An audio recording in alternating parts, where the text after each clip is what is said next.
Veni Creator Spiritus, et des tuorum visita, implesut verba gratia. Hi, I'm Peter Adamson, and you're listening to the History of Philosophy podcast, brought to you by the King's College London Philosophy Department and the LMU in Munich, online at www.historyofphilosophy.net.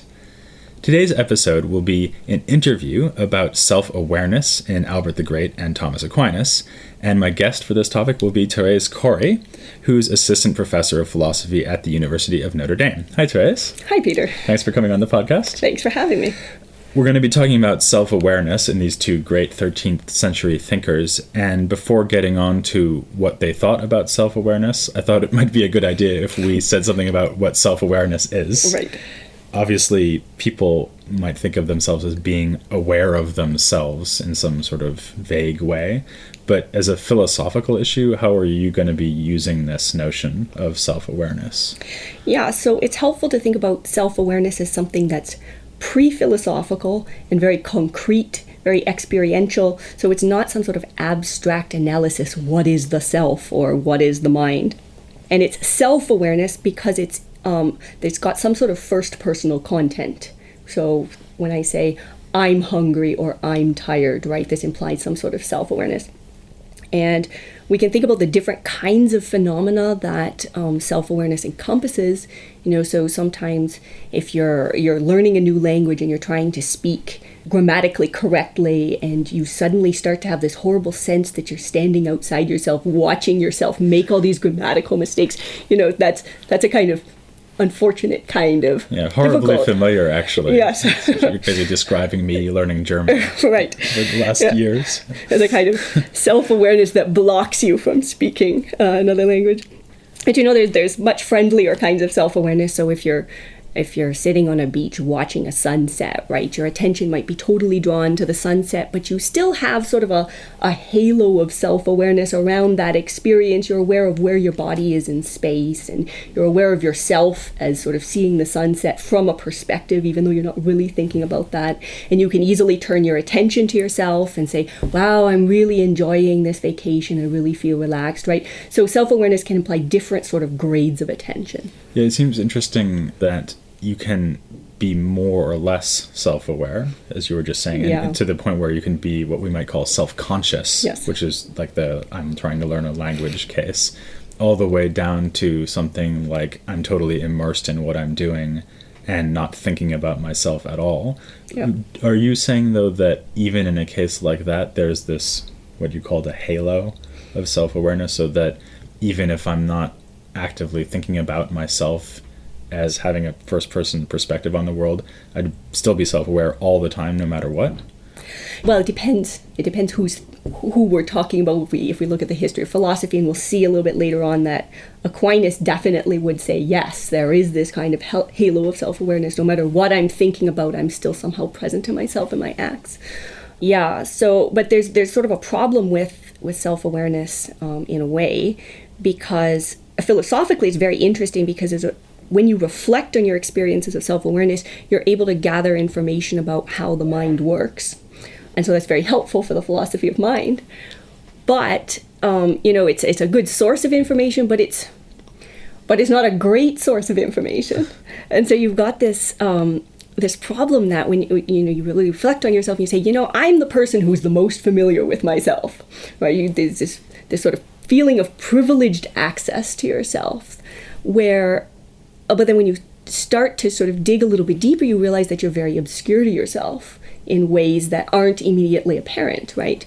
So you might do something and then say, well, gosh, I'm not even sure why I did that. What was my motivation? And you have a hard time answering that question. Or, you might, even something like so simple as a mood, right? You might say, well, am I really angry at that person, or am I just tired or hungry, right? And those things they seem like they should be such easy questions to answer because I am myself, but yet somehow I don't manage to answer them. Yeah, it's like sometimes you ask someone, how are you feeling? And they say, I'm not sure. Yes, right. And what they mean is something like, I'm not sure whether I'm getting ill or something like that. But Yeah. I'm always tempted to say, what do you mean you're not sure? Of course you Exactly. know how you feel. This is how you feel. Who else could know better than you? Right. And actually, Augustine says something like this, doesn't he? Doesn't he say that there's a paradox about the fact that you're the closest thing to yourself and yet you're such a mystery to yourself? Yes. Yeah.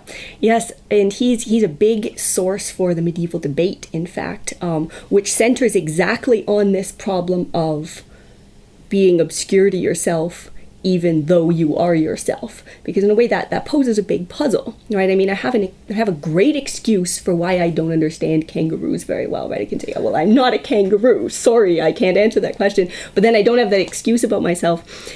And in Augustine, in particular, there's a sort of tradition of thought that develops that I think he's a key representative of, that wants to say, well, okay, you have no excuse. In fact, you are yourself. The mind is a self-knowing thing, and so you should be able to know yourself. And in fact, you do know yourself all the time in some sort of hidden way outside the realm of consciousness.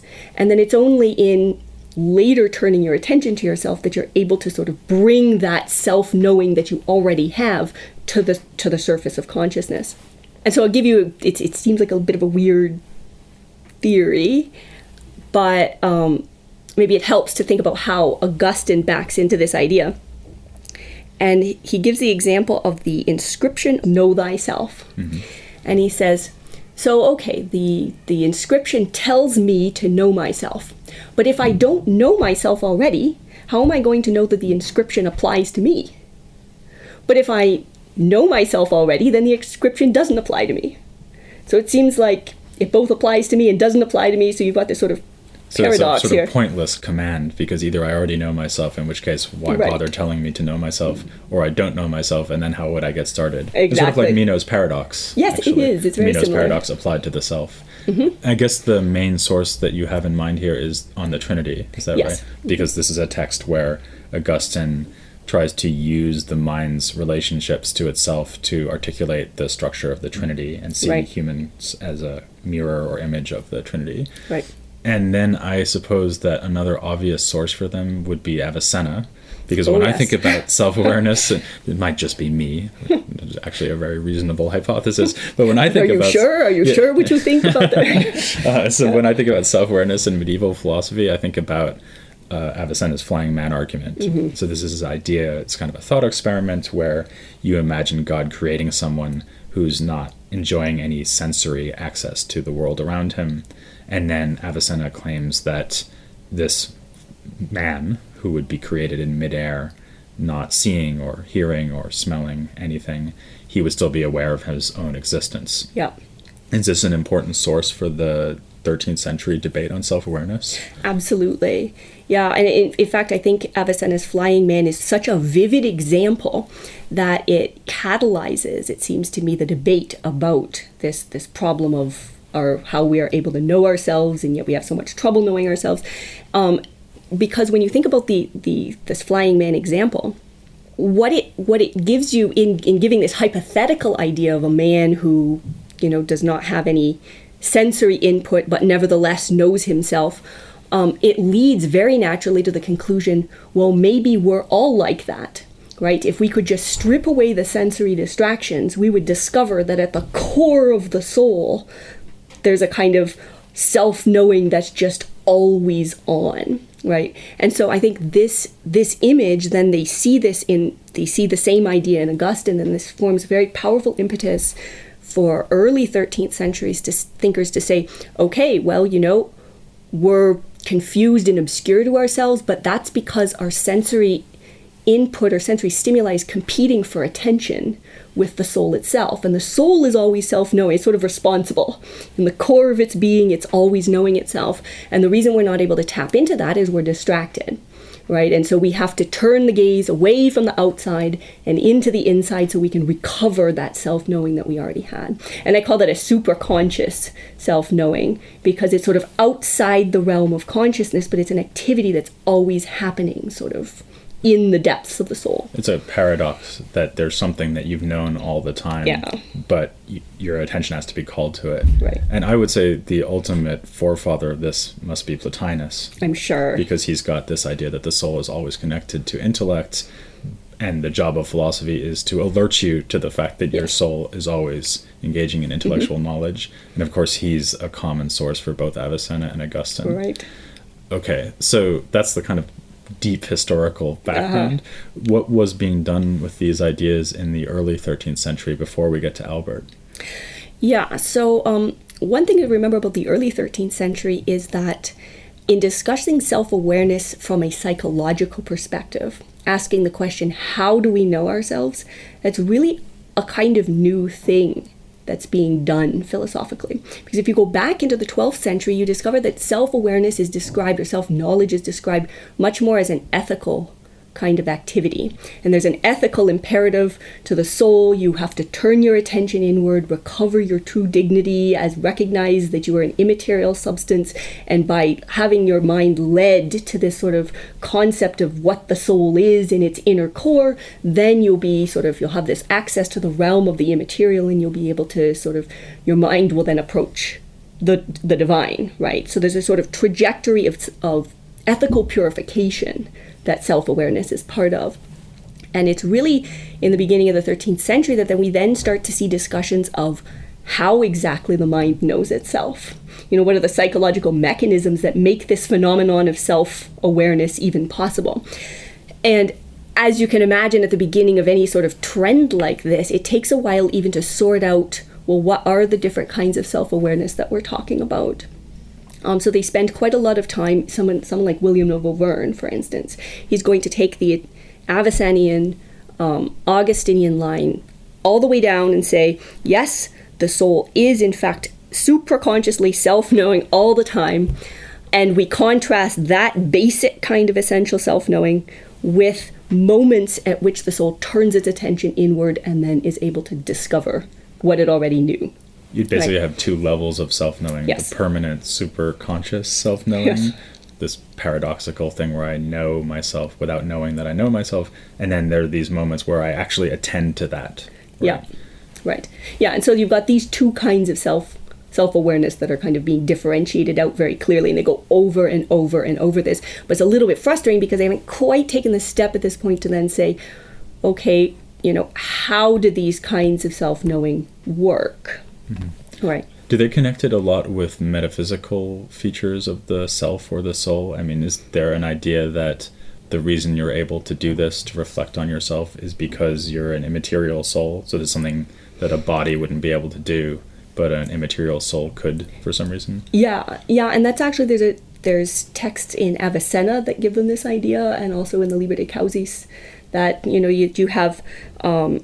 since you're immaterial, you should have some sort of ability to be present or be evident to yourself. And that's why this problem of the obscurity of your own conscious states, right, when you're not sure about your motivations or your moods or the nature of the mind, that's why it's so problematic in a view like this, because they want to say, look, if the soul is an immaterial entity, it should have all of this available to it, right? And the mere fact that it can reflect on itself and regain an awareness of what's happening within itself, or the nature of the mind itself, that's sort of evidence for the immateriality of the soul in these thinkers. Right, and because Avicenna actually says that things are automatically intelligible unless matter gets in the way. Yeah. Right, so what he would say is, well, given that your soul is immaterial, there's nothing to stop it from being known. And in a way, he's almost forced to say that you have superconscious self-knowledge, because otherwise he'd have to explain why you weren't knowing yourself, even though you're not material. Yes. Okay, so what does Albert do with all these ideas? I mean, he's a very careful reader of Avicenna, among others. So does he also follow this Avicennan line that we find in William of Auvergne and other earlier 13th century thinkers? Yes. Albert's very eclectic in his own way. So he takes on board as many of the sources as he possibly can. And so we do see in him these theories similar to what we see in the earlier 13th century. So he posits this superconscious self-knowing, and then he says, well, sometimes the soul is able to turn its attention inward and think about itself, right? But then he's also going to take another tradition on board, which is a sort of Aristotelian way of thinking about self-awareness. And in the Aristotelian tradition, the soul is aware of itself, or the intellect is aware of itself in its acts, or in being activated thinking about something else, right? And so in this tradition, there's no conflict between your awareness of the world and your self-awareness. In fact, your awareness is strengthened by your self-awareness. And you can see what kinds of things they sort of have in mind if you think about the moments in your life that you remember yourself most clearly in. They tend to be the moments in which you had the strongest and most intense experience of something else. So, we say everybody knows where they were on September 11th, right? They can tell you, what was I thinking? Who was I talking to? How did I feel? How did I react? This huge, sort of very intense, memorable self-awareness, but in an experience that's very, very outward focused, right? So in this tradition, the two, the awareness and the self-awareness, sort of come along with each other. And Albert takes that on board as well. So he just puts all of these traditions together. So he would actually have at least three kinds of self-awareness. So there's superconscious self-knowing in the background. I'm always knowing myself. There's then becoming aware of that. Oh, I've been knowing myself my whole time. And then there's this other self-awareness that happens when I know about something else or I'm aware of it. Right. Is that supposed to be a separate activity? I mean, when I know myself in knowing what a giraffe is, for example, is the idea that when I know what a giraffe is, I just get some kind of self-awareness or self-knowledge for free along with that? Or is it more like I have to then reflect on the fact in a kind of second-order way, reflect on the fact that I'm knowing what a giraffe is? Yeah, so the way Albert's able to integrate all of these different themes and different traditions is he considers them each as representing a different sort of, or accounting for a different kind of phenomenon, right? And so for him, the Aristotelian tradition is describing what you describe as getting self-awareness for free while you're knowing a giraffe, right? You're automatically aware of yourself as the one who's knowing the giraffe. But in then turning your attention to yourself, he says, yeah, that's exactly what the Augustinians and the Avicennians talked about, right? You turn your attention inward. And then in addition to all that, there's a kind of activity on the ground floor, or we could say the top floor of the soul, outside the realm of consciousness, where the soul is always active and always knowing itself in some diffuse way. Okay. In that case, it seems like this is an example of Albert's eclecticism leading him to maybe even a better philosophical position. I mean, he's drawing on all these different sources, and it actually leads him to articulate, or at least put his finger on, a bunch of, I would say, genuinely real psychological phenomena, although I'm not totally convinced that this superconscious self-awareness is always there. Yeah. And I guess that Aquinas isn't either, right? Exactly. So no, he's really not. And I guess that if we think about Aquinas, who I haven't covered yet in the podcast, but I will be soon, usually when people think about him and his psychology or his epistemology, they think about him as being a thoroughgoing Aristotelian and hence some sort of empiricist.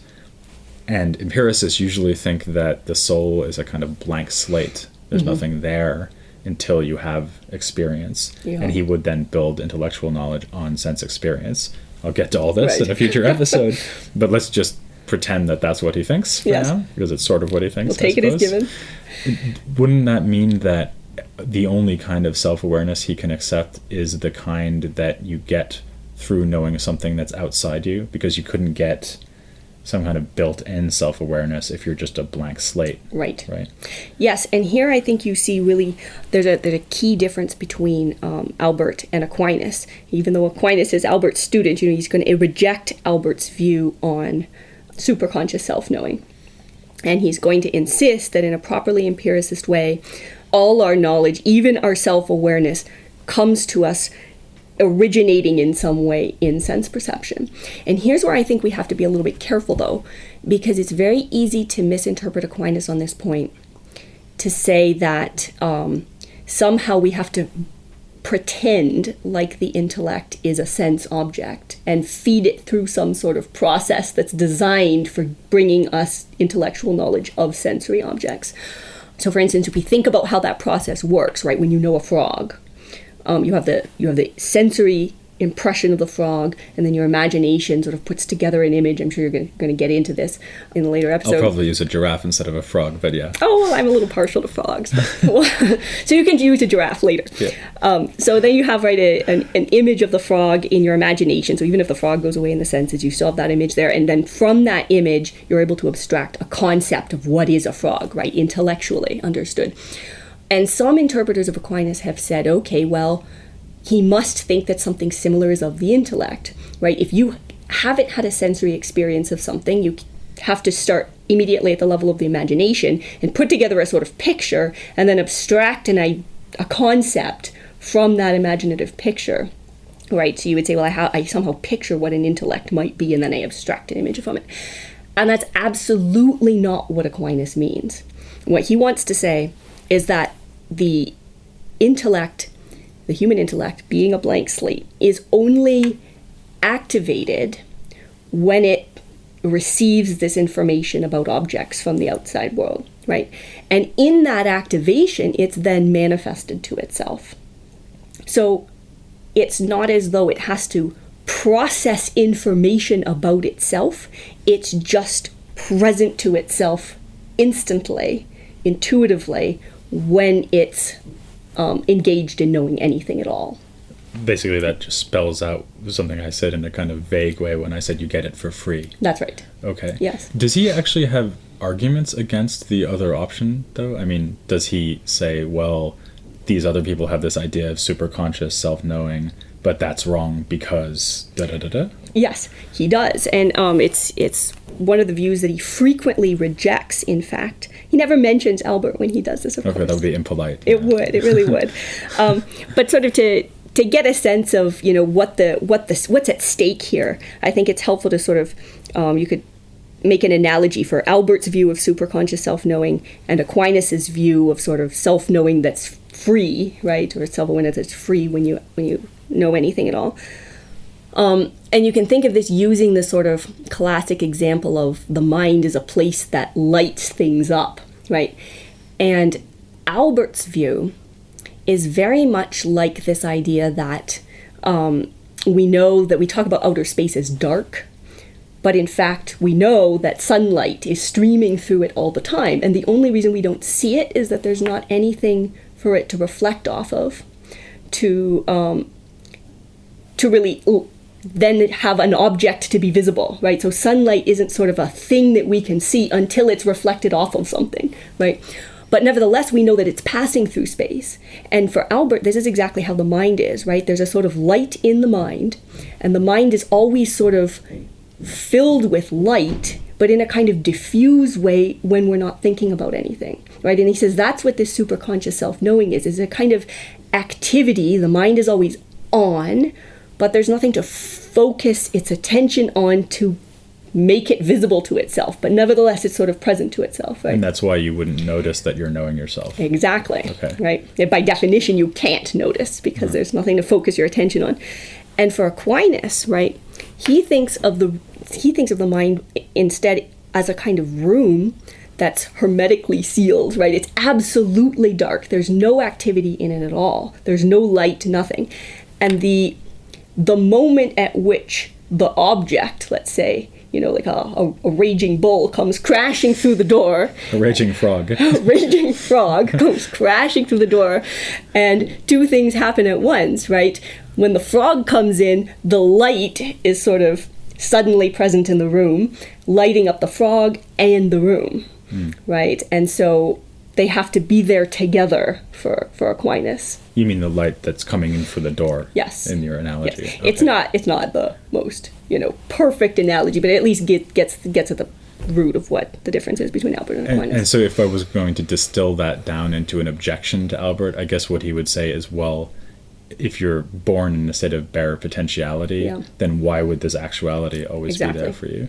I tend to think, though, that the Albert / Avicenna / Augustine position in the metaphysical picture that they're all working with is more plausible. I mean, it's one thing to say, well, you're your brain, and when you're born, your brain hasn't started to do anything of any interest yet, so how can you say that you're already self-knowing as a newborn baby? Yeah.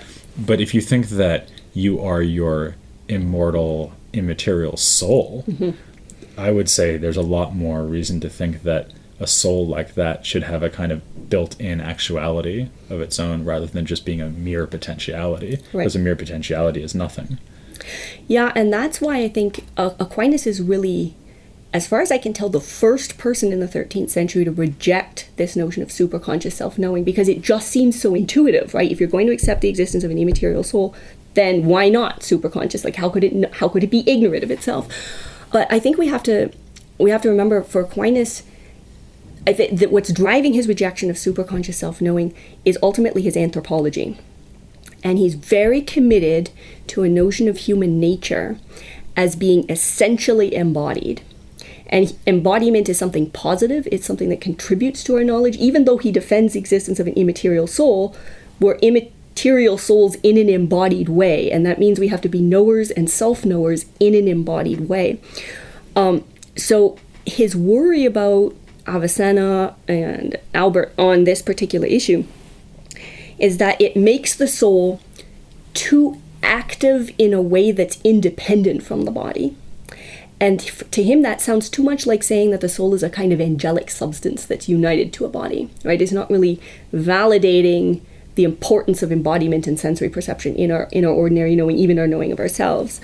And I think also for him, and we can see this especially in light of the historical background, if the soul is always super consciously self-knowing, right, and yet we're not able to tap into that on a regular basis, you start to get the sense that, especially when you read William of Auvergne, it's your fault, right? You're the one who's been distracted by your sensory environment, and if you focused a little harder and turned your attention inward, you would be able to sort of start acting like a soul, right?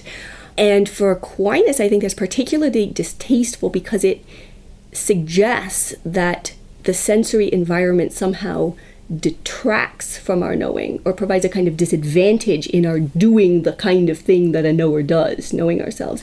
And so that I think is why he's so attracted to this more Aristotelian tradition of saying that the soul's any kind of self-knowing has to be predicated on the activation of the intellect that comes originating in sense perception. You don't perfect the soul by turning away from the bodily world. You perfect the soul by investigating it. Yes. Right. So it's a kind of Aristotelian anti-Neoplatonist move. You discover, in a way you could say, well, you discover who you really are in your interactions with the world. Right.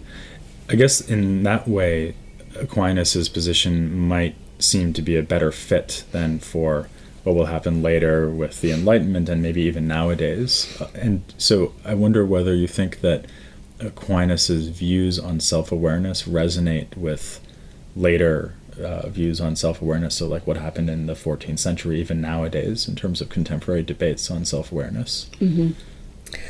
It's a small question. To finish up. Just connected to the rest of the history of philosophy, and also without any gaps. Yeah, could you do that in maybe 2 minutes? We'll try here. So I think one of the things, Aquinas is often put in connection with Descartes on the one hand, and Hume on the other. Right, and they're sort of, Descartes and Hume are now sort of thought to represent sort of two poles on self-awareness. Descartes sort of thinks that you can, very much in a way like Avicenna, right, you can sort of have this awareness of yourself independently of any sensory perception, or at least it seems to be what he thinks. And Hume sort of takes the opposite view and says, no, you can only be aware of your acts, right? So I'm aware, if I really think about it, I'm aware of thoughts, but I can't really get at any sort of thinker. I'm not really aware of any sort of thinker. I'm just sort of positing or postulating that there's a thinker behind all those acts, right? And so there's a lot of debate in the literature. Is Aquinas closer to Descartes? Is he closer to Hume? And I think in a way he does something very clever that allows him to carve out a middle ground between the two of them. And he says that the human intellect isn't just aware of thoughts as though they're kind of objects in the mind, So this is against Hume, right? And we often talk, I think for Aquinas this would be incorrect, to talk about a thought as a thing or a feeling or an insight. He would much prefer to construe these in terms of verbs. It's me thinking, me feeling, me discovering, right? And for him, the situation is very much similar to any sort of sensory experience in which you see an agent performing an action. You don't have some sort of experience of the action and then an experience of the agent, right? I don't see running and then a runner. I see the runner precisely as running, and I perceive running as the runner running, right? And so they're indissociable, right? And he sees the mind in exactly the same way. I don't perceive a bare mind, and I don't perceive just thoughts. I perceive myself thinking. And that's part of this sort of Aristotelian idea that I'm always revealed to myself as acting in some way. And if one were to try to connect this to contemporary debates about the philosophy of mind, I suppose that a lot of people nowadays would say that consciousness is some sort of second order reflection on or just background awareness of one's psychological states or something like that. And I take it from what you're saying that Aquinas would reject that, right? Because he doesn't think of self-awareness as second order. He thinks of it as somehow already present in the first order. Yeah, so he would defend what we would call now, I think, a same order theory of conscious, well, in this case, self-consciousness, precisely. So a second order theory might say, well, you have these kind of first order acts that are focused on objects in the world, and then second order acts are focused on those acts. So first order act, I'm knowing the frog. Second order act, I'm knowing that I know the frog, or I know my act of knowing the frog. And for Aquinas, I think he explains self-awareness in such a way that there aren't two separate acts. There's only one act, your act of knowing the frog, and it's from the inside of that act that the mind is lit up to itself. And what's great about a theory like this, I think, or an advantage of a theory like this, is that it's a little easier to explain first-person phenomena from this kind of perspective. Because when you've got a second-order act focused on a first-order act, it immediately raises the question, well, I'm perceiving an act. How do I know whose act this is, right? Where Aquinas can simply say, well, you're aware of yourself on the inside of the act. And so there's never any sort of question of whose act is this, right? Because you're perceiving it from the inside rather than from the outside. Right. So if you got angry and I got angry, if I was aware of your being angry, I should be able to know that that's not the same thing as my being angry. Right. And his explanation for that would be that part of what it is for me to get angry is to be aware that it's me who's getting angry. And thus there's no problem about how I tell the difference. Yes. Right. Okay. Yeah, because you're aware of your getting angry from the inside of that act, right? Whereas you're aware of my getting angry from the outside. Mm-hmm. Yeah. Okay. Well, I think this, if nothing else, has shown us that Aquinas is really interesting, which is maybe not a surprise because he's sort of got the reputation of being quite interesting. But hopefully it has given listeners reason to stick around for the next few episodes when I'm going to be looking more systematically at Thomas Aquinas, starting next time with his life and works and his attitudes towards the relationship between philosophy and theology. So for now, I'll thank Therese Cory. Thank you very much for coming on the podcast. Thank you, Peter. And please join me next time as I start to look in depth at Thomas Aquinas here on the history of philosophy without any gaps.